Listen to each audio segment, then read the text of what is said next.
behalf of the Host Centre for Buddhist Studies, my pleasure to welcome Dr. Pia Brancaccio, Professor of Indian Archaeology and Art History at the University of Naples, L'Orientale. So we're actually continuing our Neapolitan theme this quarter, since we just recently had the Venerable Dhammadinna, who was also trained at L'Orientale. Prior to her appointment in Naples, Pia was professor in the Department of Art and Art History at Drexel University in Philadelphia.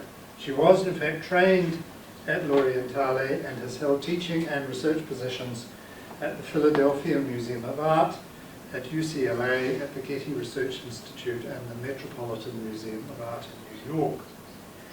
She is the author of the monograph The Buddhist Caves at Aurangabad, and a number of volumes she's edited and co-edited with others, including World of the Silk Roads, Living Rock-Cut Temples of Maharashtra, and Sources of Gandharan Buddhism, Archaeology, Art and Texts. These works sit in company with a string of papers, book chapters, and catalogue entries on various aspects of Indian Buddhist art history, encompassing sites all across South Asia, but with a focus on the northwest, the area we call Gandhara, and on the Western Deccan and Maharashtra. With regard to the first of these areas, Professor Brancaccio has long worked with the Ismao Italian Archaeological Mission in Pakistan, and with regard to the second, she is currently involved as lead investigator in a project called MAK, Mapping Ancient Kṛṣṇagiri, to produce the first full and comprehensive documentation of the Kanheri caves, about which she will address us this evening in a lecture entitled Buddhist Monasticism in the Longue Durée. You can see the title there. In October last year, I had the great pleasure to spend a week enjoying the intellectual stimulation and hospitality of Pia and other colleagues at L'Orientale in Naples. So it is, of course, wonderful to be able to welcome her now to Stanford. Even more so since this morning, quite by accident, I was afforded a quick preview of the presentation slides for this evening. This generally doesn't happen. So I was able to sort of flick through them very carefully. And I can tell you that we are in for a feast. So welcome, Pia. Welcome, Stanford. Thank you, Paul. Thank you so much. Thank you so much, Paul, for this lovely introduction, and thank you for having me here. Thank you, Irene. Thank you to the host center, and thanks to all of you for being here in this sunny afternoon in a semi-dark room to sort of go through the slides and this presentation. So I'm particularly happy to share with you some of my work, ongoing work at Kanheri, and work that is possible also because I'm working with a wonderful team of colleagues who are studying and covering all sorts of different aspects of this site. We are looking at quite a large site. It's a rock-cut Buddhist monastery. And so we're looking at Buddhist caves man-made, although some at the sites are natural shelters that have been transformed as the site came to be occupied as a large-scale monastery. We are located in the vicinity of Mumbai, so in an area that's really overpopulated and built over. However, the caves have been sheltered from this expansion, urban expansion, because since very early on, since the time they came under the protection of the Archaeological Survey of India, the area surrounding the caves became a park, protected natural environment. So we are, I mean, it's actually quite unique when you go to Kanheri, as you can see there. It seems like you're in the middle of nowhere, but as you walk outside the protected area, you'll find yourself in the middle of chaos. So it's really, when you're there, you forget about everything that surrounds all that human activity that's sort of far away from the caves. Now, we're looking at a site with over 100 rock cut units, and it's really the largest Buddhist monastery in the living rock that we have in the region. We have over 80, almost we're continuing to discover new inscriptions at the site. And it's really quite amazing, remarkable, because we are in the 90s sort of inscriptions, and that means that we have kind of documented patronage and activity at the site for a very long span of time. In fact, it seems like it's really, the inscriptions document a very long and extensive patronage. What we are looking at is a site that is on a black mountain. Okay, it's a basalt, the rock, so hence the name Kṛṣṇagiri. And it is, I mean, you can see from Google Maps, there is no question that is a Kṛṣṇagiri. I mean, it's the rock, basalt, gives the name to the site. But we are really not in the mountains. In fact, this rocky outcrop is positioned in the vicinity of the coast, of the Indian Ocean coast. It's the region of Konkan, and it's located near the estuary of the river Ulas and near the port cities, ancient cities of Kalyan and Sopara. They're still modern sites, but they're documented since the 1st century CE as important ports in a text known as the Periplus of the Erythraean Sea, which was a text written in Greek for merchants that would travel from essentially Alexandria in Egypt all the way to India to do business. So clearly in the 1st century CE there was enough business to warrant the writing of a manual for traders.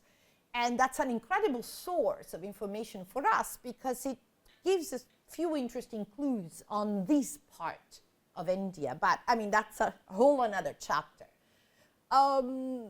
We have to say, therefore, that Kanheri is a site that is related, connected somewhat also to the maritime world. And we hardly think about that, but in reality, if we zoom in on the estuary of the Ulas River, and the two centers of Sopara and Kalyan, who were mentioned in this 1st century text that talks about Indian Ocean trade with the Roman world, then actually we need to focus for a moment on the transformation of the landscape. And today Kanheri is inland on this rocky outcrop, but in antiquity we have to kind of picture a different scenario. All the areas, actually, where I put this little emoji of the sailboat, were actually, where now it's all built up, it's this yellow color on the map, those were all canals of a lagoon, of a coastal lagoon. So where we do walk and drive now in antiquity, you could simply move by boat, which means that Kanheri was literally, you could go from Sopara to Kanheri with the right tides very quickly, and then, of course, climb the hill. But we're looking at great connectivity in this Ulas River. And so Kanheri all of a sudden becomes a site that is looking towards the ocean, and rather than looking towards the hinterland. It is, in a way, looking towards both, as we will see. But it's hard to imagine a cave site as a site that kind of is heavily engaged in this kind of transoceanic enterprises. Sopara also was a very important port in antiquity and had a long life way beyond the 1st century CE when it's mentioned by the Periplus of the Erythraean Sea, and was a very important Buddhist center. I mean, there is the Purnavadana, which is this important Avadana that talks about the Buddha visiting Sopara. I mean, obviously a legend, but nonetheless a relevant story that tells us that Buddhism for sure became a big deal in Sopara since the beginning of the Common Era. And Sopara was essentially an island on the coastal lagoon, and you can see that I tried to sort of mark the outline in blue on your right slide.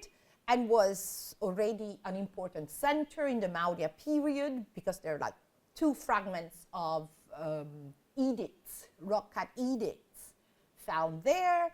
And there are a series of stupas that are documented, are still visible, at least traces of them.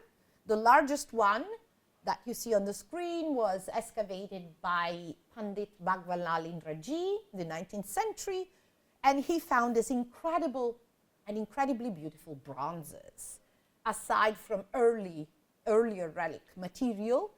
And these bronzes are fantastic because they speak again of a longevity of Buddhism at the port of Sopara. And they speak of a sort of reconsecration of the stupa at a later time. That's certainly maybe 8th century, 9th century. And this is a whole another story that I won't get into right now. But it's a sign that this area was quite active in the Buddhist landscape throughout the first millennium. And the first real sort of scholarship that appears on the Kanheri caves goes back to West, who was a chief engineer. As it happens very often, some of the earliest reports that we have on these archaeological sites are by British engineers. And they were great at doing maps, indeed, and actually some of the best maps that we still have today are drawn by this this type of people. And West is really the responsible for the first map of Kanheri, which was then redrawn and still remain the basis for all maps of Kanheri available. It's kind of incredible. So one of the goals of our project is actually to kind of come up with a new map that moves kind of documents things more carefully. And I mean, this is an excellent one, but there's so much more that has been omitted here. But it's an incredible beginning for the scholarship of on Kanheri. And after that, not too many people have focused on the site. We are, we jumped. So we are trying now to use more of our digital tools available. Even we are really at the beginning, so this is just the very beginning. We're plotting all the units on the map, and for every unit, we are you can actually open up a sort of a window where you have all the data related to the units, the plan of the cave, the bibliography, inscriptions. So we're working on a comprehensive documentation. And this is also possible because it's a team project. And last January, we were able to complete a documentation, an RTI documentation of all the inscriptions at the site. And, inscriptions were documented before in 2 main sources published, but many were omitted. Some were not noticed. Some were not really carefully reconstructed, and I'm not the authority in this, so I defer to Vincent Tournier, who is my collaborator. And so we are, as a project, reworking on this and on the inscriptions. And it's actually quite amazing, I must say, to work together in the field, because we read inscriptions, often terms are unclear, and especially terms that refer to parts of the cave.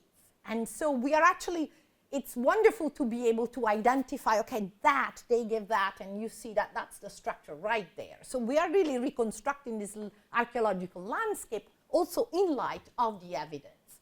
Usually there is a lag between the epigraphic interpretation and the archaeological interpretation, but here we are really working together, and we're able to tie it all. And it's actually quite fascinating and rewarding. So it's a huge site with a lot of material to study.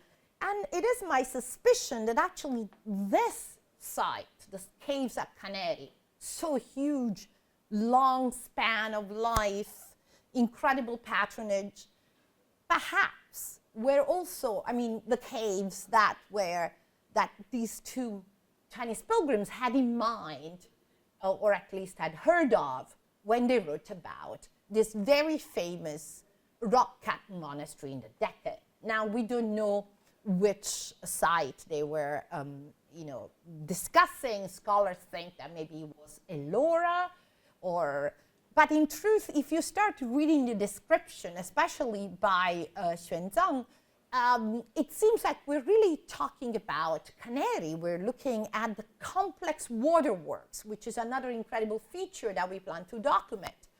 The intervention on the landscape was massive.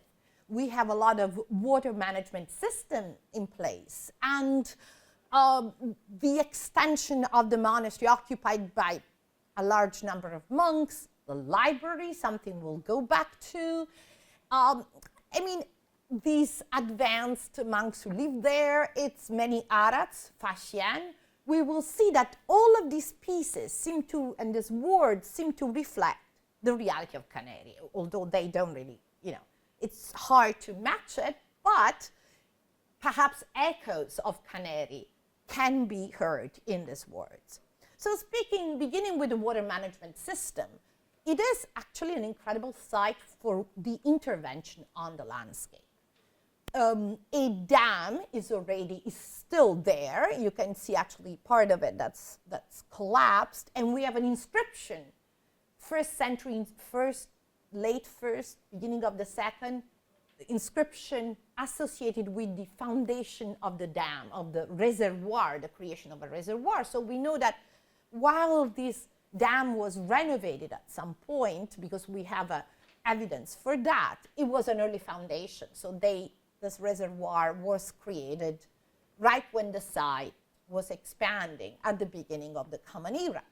You can also see these large cuts in the rock on top of the hill where the rainwater will be collected. And if we go back here, you can see the kind of cuts in the stream to create artificial pools as the stream goes down the hill.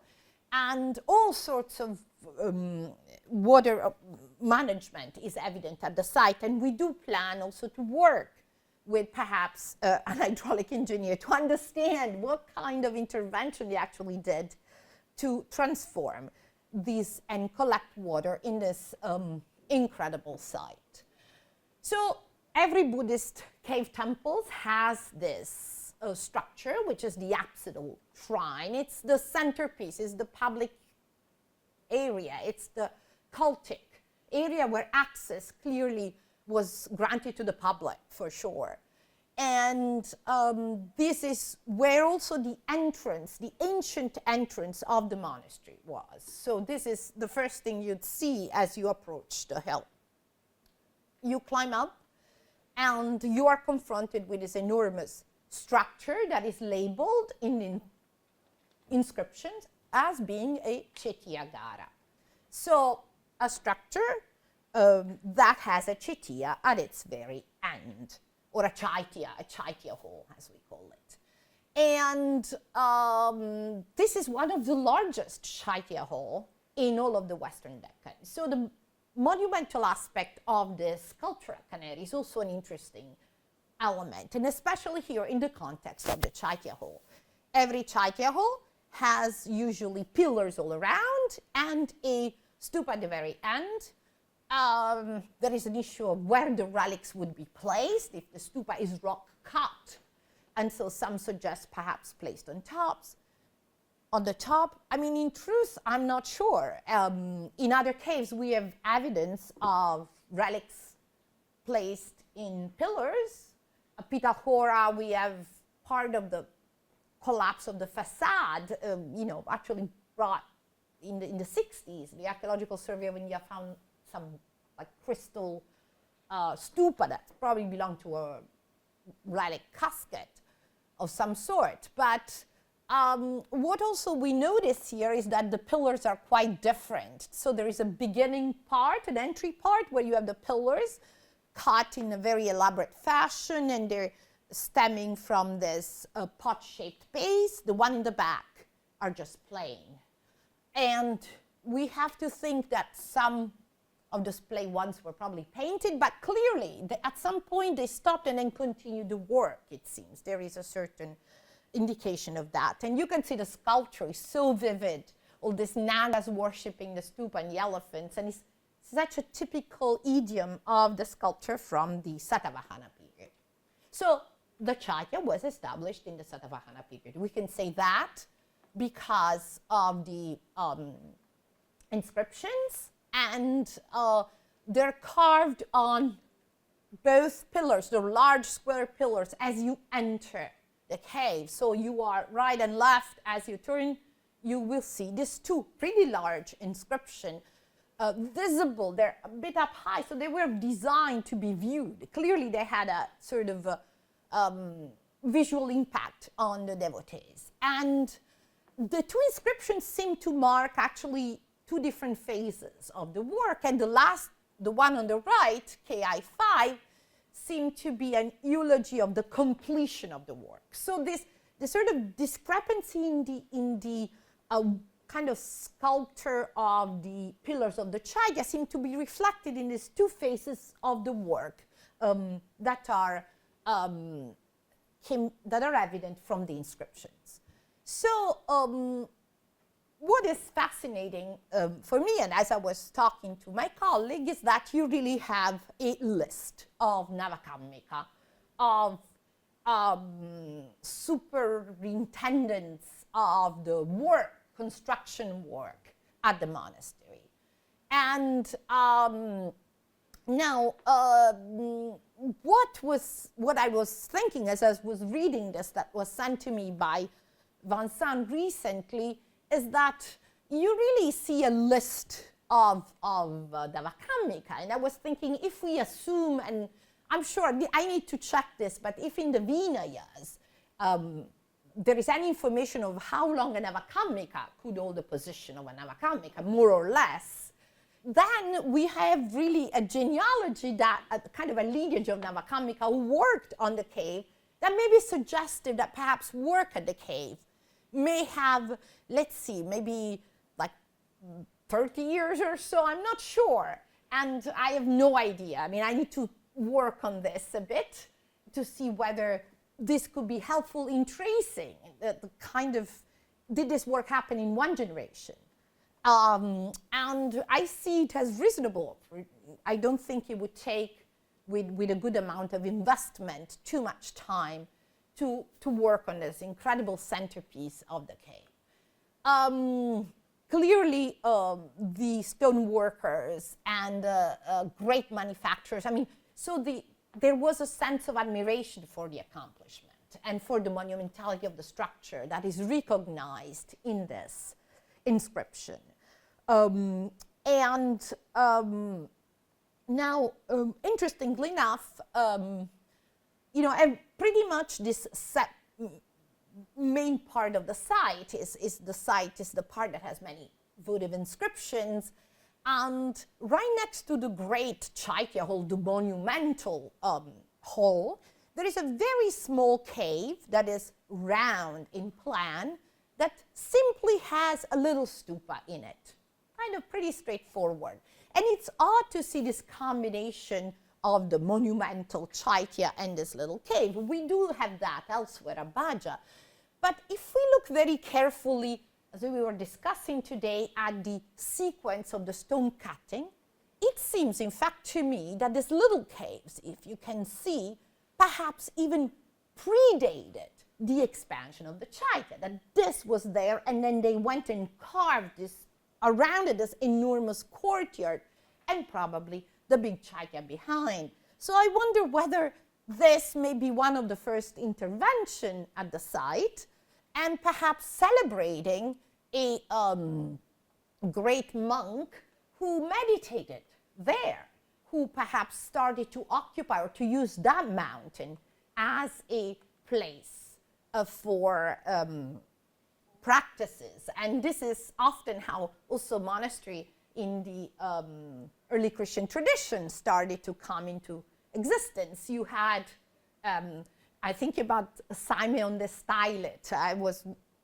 just the other day and thinking, okay, he practiced asceticism on a column in a particular place. Around that column, this monastic center kind of grew up. So these are the seeds, if you wish, of these rock-cut monasteries around which the site develops. And another interesting sort of document that comes from Kanheri is a copper plate inscription. That is the first one that mentions the site as being a Mahavihara. So it's a terminology that reflects the, it's a 5th century inscription, at least so it has been dated. It's lost, so we don't know, but there is a very good sort of transcription done by West, rubbing by West, and Vincent Tournier is rereading it and is hunting for these copper plates. We hope they're in the Mumbai Asiatic Society, not sure actually of the whereabouts, but it's interesting. It mentions the Trikutaka kings, the time of the Trikutakas. It mentions the monastery as a great monastery, and the term Mahavihara has a lot of interesting connotations, and also talks about a small chaitya, a small shrine built in stone and bricks. So using two materials, which, as you will see later, is quite an interesting issue here that we have at this rock cut site. We have a lot of rock cut, but then we have stupas added in brick, and it's kind of an unusual combination. Speaking of the Mahavihara, it's precisely at this time that we start seeing monumental sculpture at the site. Enormous, quite sort of over 6 meters Buddhas that are added to the porch of the great Chaitya. So as you enter, on the side pillars, you have the early Satavahana inscriptions, and then behind them, you have these enormous Buddhas. And clearly they recut the side of they are added in the 5th century, I think, at least in the 5th century. And just looking at this network of monumentality, and when do we start seeing this kind of monumental images in the Deccan? And the very few, and one is of course the Parinirvana in Ajanta that helps us sort of dating this idea of monumentality. And when we see monumental sculpture, we have to think about major involvement on behalf of the patrons. I mean, you don't really, its monumentality really involves, a lot of effort and requires mobilization of forces and all sorts of other monetary commitments. So we have these two enormous Buddhas right behind in the side parts of the porch, and I think they do really overlap nicely with the status of this monastery as a Mahavihara. So they sort of sanction, I think, the sort of monumentality here. And as far as the date, I would put it around the 5th century. It sounds to me very comfortable and very possible.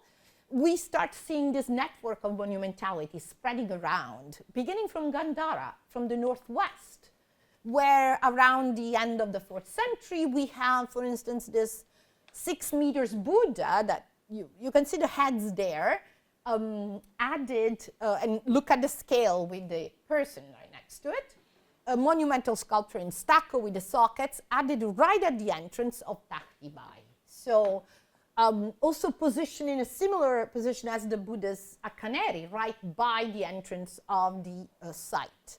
And of course, the Buddha Bamiyan, the Colossi, there represent the culmination of this kind of trend for Buddhist monumentality, and you see this colossal image that dates between the 6th and the 7th century. So the Kṛṣṇagiri Mahavihara was indeed, must have been a very important site, I think. And this is not just because I'd like to think so, but we find mentions of the monastery at Kṛṣṇagiri in an 11th century manuscript from Nepal that is in the holdings of the Cambridge University Library. And this manuscript is an interesting one and has been published and discussed extensively. And it includes small pictures, small illustrations with captions of Buddhist sites, a sort of geography of important sites, probably at the time. It's an 11th century manuscript, and I do think that Kanheri was indeed still very active, as we will see at the time. Kanheri Kṛṣṇagiri in Konkan, so there is no question that we're looking at the same site, is the only site mentioned twice in this, or illustrated twice in this sort of guide, Lonely Planet guide of Buddhist sites of the time. So clearly a relevant site, and in both instances making reference to these monuments, chaitya, that were dedicated to advanced monks, to Pratyeka Buddhas, and also the word Khadga has a long history in the Buddhist textual tradition, and it does refer to individuals pursuing enlightenment in solitude, so to Pratyeka Buddhas. So they're kind of related, the terminology used in this two illustrations, and indeed it refers to forest asceticism, or at least forest practices that were, conducted in the forest. And now, the site, of course, is very interesting because in the forest, and all the caves that you see there, and we look at them more carefully, are caves that are not meant for communal living. And so every cave is a tiny little unit with a cell. We will look at the plan in a second. And it seems that such format of vihara would be more conducive, perhaps, to an isolated living in kind of combined monastery, but we don't really have that cenobitic aspect that we see in other monasteries like Ajanta. We'll go back to this point, and I want you to take you briefly to this part of the site that's actually indicated here on the map with the left. That's the top of the hill, because I think that our Pratyeka Buddha Shikara Chaitya represented in this manuscript perhaps is indeed this part of the site, is a monumental stupa that was built in stone. Let me take you back, right up there, so that could be easily accessed via the chaitya across the river up on the hill without actually entering and accessing the monastic part of the site, which has been really unnoticed. And during the last campaign, thanks to a collaboration with the Archaeological Survey, the Archaeological Survey was really instrumental in clearing this. I mean, they cleared this part of the hill. And this beautiful, actually the top part became visible. And it is clear that the hill has this monumental stairway leading on it. Actually, we can see even better, with the Google Earth here. And there you go here. You can actually see the monumental stairway leading up to the stupa, and there's small stupas on the side of this monumental path that was actually already identified by West very early on in the 19th century. This must have been an important part of the site on the peak overlooking the caves that are on this other area. And the path is associated with an inscription, a donative inscription by someone who comes from Chaul and pays for this path. And this inscription is actually beautifully positioned. As you climb up from a smaller path, the path turns around so that you actually view the inscription. I mean, inscriptions are hardly placed on the ground level. They usually are up on the caves. But this is so interesting because it's placed to be seen as you climb up. So it actually placed at ground level, and as you start your steps, you actually see up there the billboard, so to speak, and then you walk up, and the stair turns, and here you see our colleague Akira Shimada, and then you actually see this going up to the to the stupa, to the main stupa there.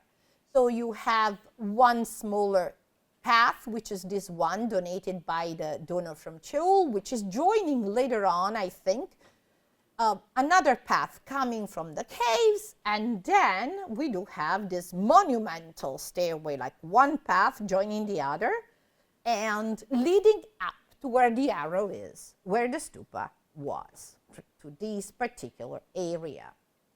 And what we see up there is nothing right now, but as you actually can see the traces of the work, you can see these cuts at the very top of the staircase, where probably 2 sockets for a torana. I'd like to think that these supplementary sockets were from some kind of stupas that are always there. You have a tank. Here there are traces of a square platform that served as the base of a stupa, which is this mound that you see here. It is for sure a stupa because I don't want to make this too long, but there are like pieces of the moldings of the stone stupa, and there are also lots of bricks around. And my idea is that eventually at some point, as you can see indicated in the map by west, they actually added this brick stupas. This, I just put them there, is a kind of a pedestrian Photoshop. But I cut out the brick stupas that are in another part of the site, and I pasted them here to give you the impression of what this would have become later on when this kind of stupas were in fashion, surely around the 5th century or thereafter. So I would like to think that we're looking at the Pratyeka Buddha, Shikara Chaitya, that is remembered on this illustration, with a nice kind of torana entrance, the black basalt, okay, leading up to a chaitya that is in the forest outside, so it's not in a cave, with this meditating monk next to it. And it's the, I mean, it would make sense that's on the peak. It's at Kanheri, and it has this sort of, it became an important landmark because it was associated, again, with the Pratyeka Buddha. And frankly speaking, we are confronted with a lot of inscriptions at Kanheri that come from a different part of the site, so-called cemetery, that celebrate monks who had achieved incredible goals, lots of arats. So it seems that the site was, in fact, since very early on, occupied, or was a place where monastics who had great achievements would gather and practice. And this is certainly an early inscription that documents the fact that important monks of sort were resident there. And this is an inscription that came out, they found it in the debris recently, and we had the chance to document it in January. And this is, of course, Vitti's Vincent Tournier, because he's the one who's looking at this kind of material. So we have apparently a lot of accomplished monks at Kanheri. It's not just because I'd like to think so, but because we have an area of the site that is considered, usually called the cemetery. We have brick stupas associated with monastic dead. And they are built, as you can see, under the ledge of a natural shelter. They're built in bricks, and they have stone inscription like West likes to draw. These are reconstruction now as the site has been restored, but this is a drawing, the 19th century drawing, that shows the stupa with the molding and this stone inscription that will be placed, commemorating an important monk. We have many of them still in existence.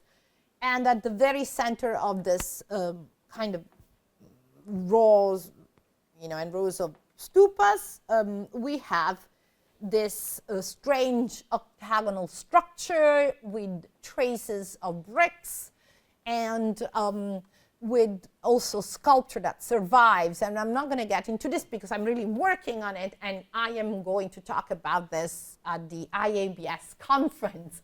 So it's I'm currently really focusing on this area, but very interesting, trying to understand the relationship between the central stupa, its different phases, relationship with the smaller ones. It's really unique. I mean, in other cave sites, you have rock-cut stupas celebrating monastic dead. Here, you have rows and rows of brick stupas. So something unique, never seen again elsewhere. And you can see this central monument with all these rows and rows of stupas in the back. So, but I haven't showed you actually what the caves, the residential caves, would look like. And we've been talking about these public areas. And I'd like to take you to this group of caves, 88, 89, 90, and 91. And these models have been created by our colleague Hiroshi Yamaguchi, who joined us in the winter, and with plans, where you can see that some of the caves, the earlier ones, so possibly Satavahana period, you have cave 88. That's a typical configuration of Kanheri caves. You have a square hole, small square hole, with a bench running all around, like this one, and a cell on the side, a veranda, and a nice sort of upper area in the front, and a water tank. This seems really, it's the sort of standard template. And then you have these later ones that actually do not seem to have a cell, but in image shrine, a Gandakuti, probably from the 5th century onwards, is the new standard, especially for caves that had a different function. I mean, that were not necessarily residential, but we have the small ritual units that start to appear throughout the site.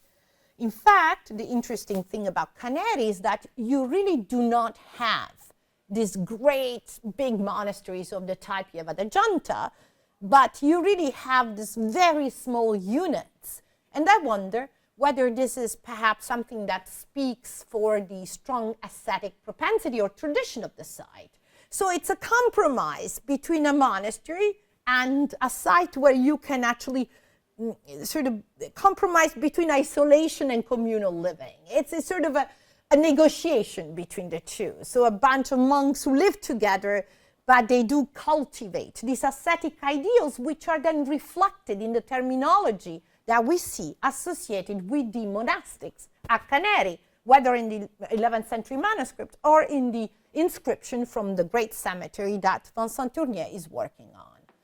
And one thing that really, to me, is always amazing is how this manuscript really captures the reality of the site. I mean, there are certain things that are quite unique, almost as if it was a Polaroid or something.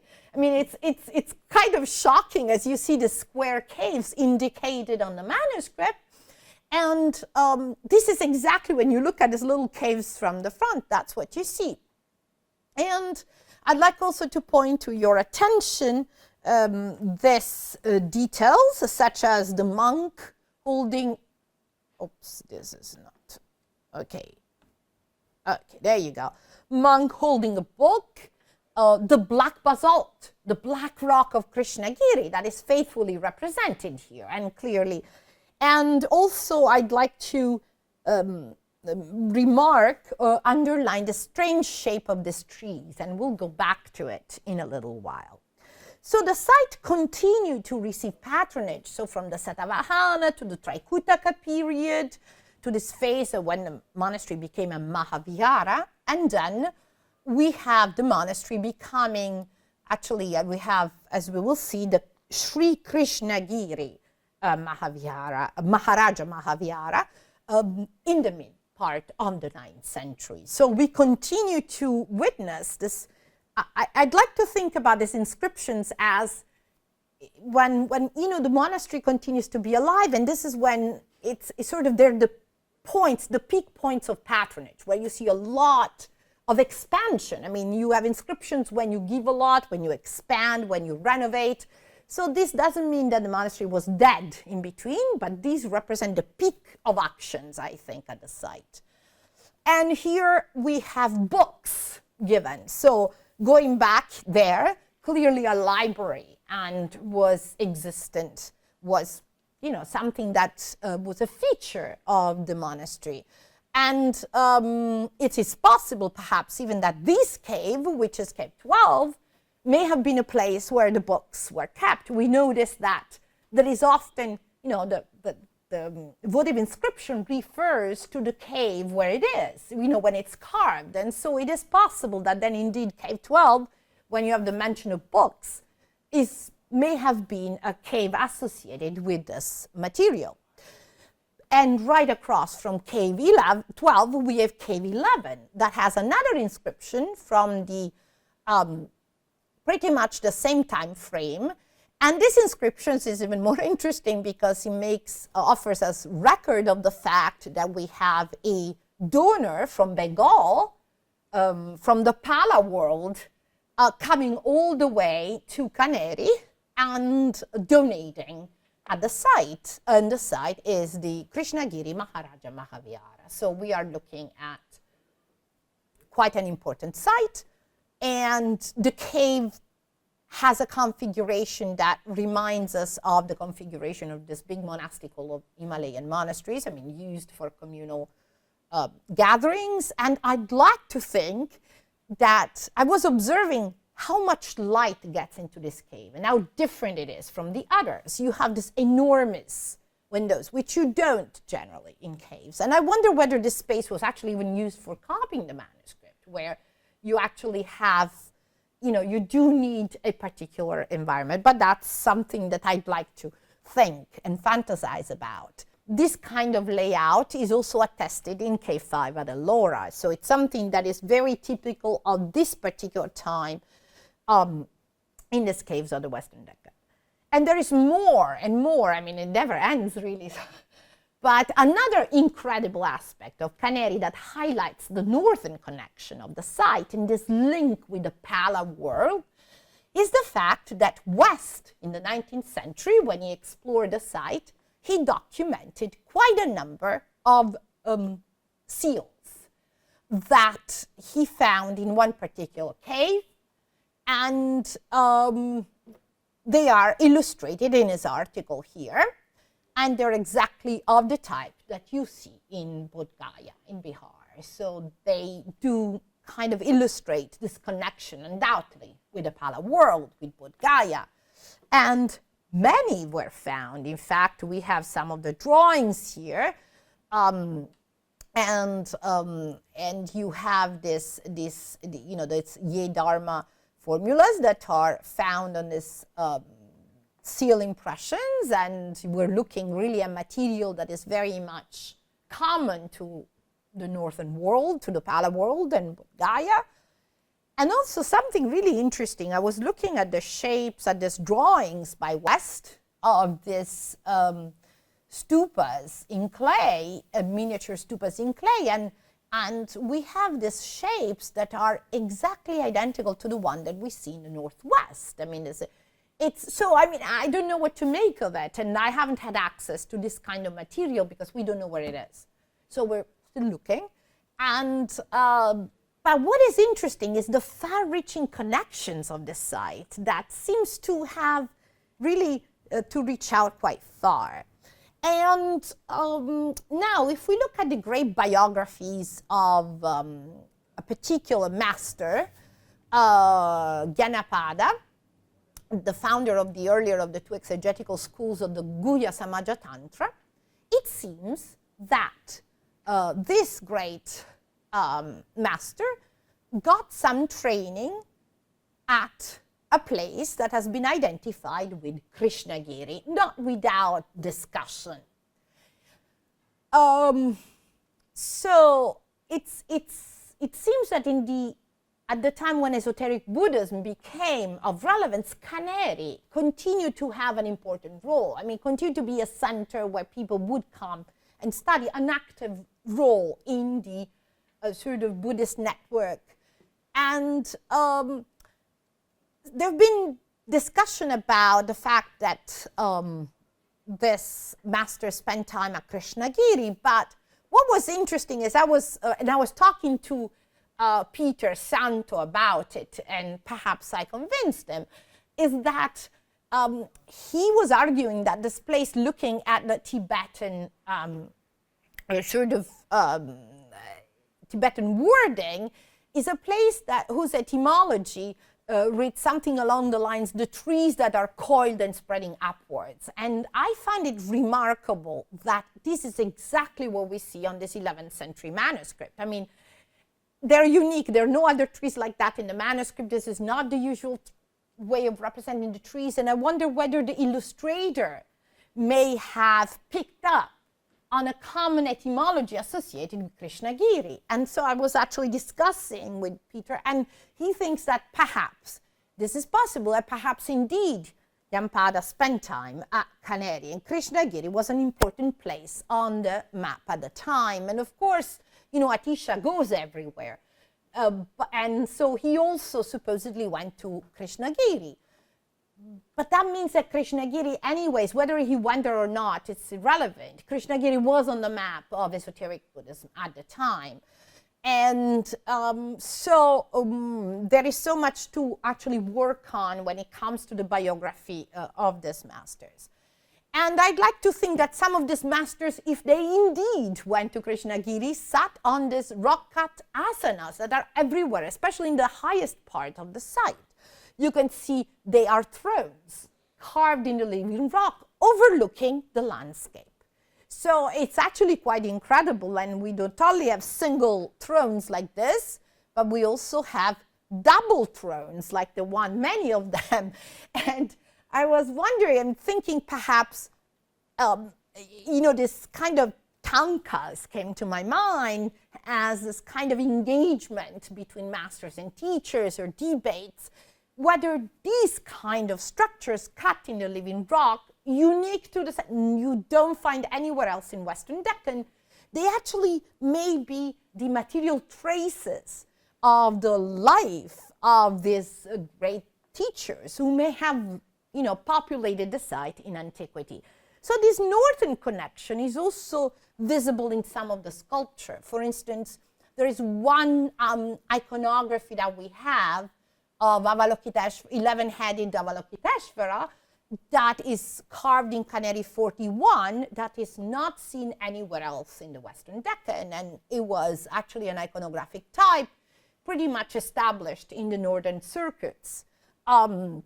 We find it in Kashmir, we find it in Nepal, and we find it at Kanheri. So it's sort of, there are all these odd things that seem to point to a northern connection of the site, or at least in part at sort of a link with this different Buddhist worlds. And then, speaking of, and that will be, I think, the last thing, couple of things I'm going to show you as the final sort of point of this marathon through Kanheri, is the fact that if we go back to the map by west, right here, right behind the stupa, and remember that monumental staircase, there is a ruined temple that he reports. And the ruined temple is still there. Right behind the stupa, we have this temple blocks that are in part reused in a second dam that was built on the on this stream. So you see here, there is a wall and there's another wall. So at some point they used the block from this temple to build a dam, and maybe it was an unfinished temple. We don't really know. But what is interesting is that right in proximity of this so-called temple, we have a couple of these monolithic stupas that look like barrels, like wine barrels of some sort. And they're very different from the shapes of stupas that we see traditionally. They're cylindrical stupas, straight like that. And so, no. Temple mound, it's interesting, and you know, the area, we have a lot of kind of Buddhist occupation and Shaiva occupation. So the first thing when you see temple, you think Shaiva. So I looked hard for some Shaiva traces, and also in my colleagues was the most natural, you know, conclusion that at some point the site was occupied by Shaiva. They built a temple as they did elsewhere. And so this is a Shaiva temple, but couldn't find any fragments or nothing that would speak of Shaivas, nor nothing in the caves either. You'd find something also in the caves that would speak of a Shaiva occupation, but absolutely no traces. We know that Buddhist temple existed, and they were built in an elaborate fashion as Hindu temple were. I mean, with this we have, for instance, the example at Sanchi of a Latino-style temple that is a Buddhist temple. If we go back to Kanheri, we see that, in this pile of stone, there are a few actually elements of the decoration of the temple wall. There are no figural decoration. I mean, we haven't detected anything like that, but we have these lozenges here that you can also see on this type of kind of rosette or lozenges, and you find them on in the decoration of the Ambarnath temple at Kalyan, which is a spectacular Shaiva temple built by the Shilaharas. It's an 11th century temple, dated with an inscription, and the same kind of ornamental element that we find on the Kalyan temple of Ambarnath, which is a Shaiva temple, we find in some of the fragments from Kanheri, and also right next to the Sopara stupa. Clearly there was another temple. There are lots of fragments sitting around there that I didn't bring in the discussion because it would be really too much. But I would like to think that in the 11th century, you have this again, yet another patronage peak. And perhaps these are not Shaiva temples, the one at Kanheri and the one at Sopara, but maybe they are Buddhist temples. And in fact, I'm getting more and more of this opinion because of the material we see at another Buddhist site, that is Panalekaji, further south here, in the Raigad district. And these are Buddhist caves occupied by Nath later. So there is again this horizon, Buddhist and Shaiva, but the Buddhist caves are built precisely with the sort of same ornamental elements, and we are looking probably at the 10th to 11th century date. And right next to, around these caves, you still see these cylindrical stupas that we see at Kanheri. And some of those cylindrical stupas have the same kind of pattern with lozenges that we have observed before. Now, what to make of all of this? Well, I mean, we need to work more of it, and it's right now I'm just collecting clues, and I'm sharing these clues. My impression, and now going into Fanta Kanheri, something like this, not that it existed, but perhaps that at some point in the 11th century, they were actually building a temple up on the hill right behind the stupa, which was in the end the Pratyeka Buddha Shikara Chaitya, if that is right. So it's the centerpiece. It was an important landmark at Kanheri. And I'm also using this kind of fantastic reconstruction just to make a point that the 11th century was a time when Buddhism was still very strong. We have for instance, this incredible donation of this beautiful Buddhist bronzes at the monastery of Kadri in Karnataka, and they're dated, and they are now in worship, of course, in this in a Shaiva context. But this is to say that I have the impression that in this area in the 11th century, Buddhism was still going strong. And so we're looking at Kanheri as from the Satavahana time to the last moment of documented patronage. Then the rest, it's hard to say, but we know there's been actually be interesting. We're trying to follow the trail and see how late can we get. And I do think that we're looking at one of the most long-lasting and active monasteries in all of the Western Deccan. And with this, I'm going to end before I become the longest speaker in the series. Okay, thank you.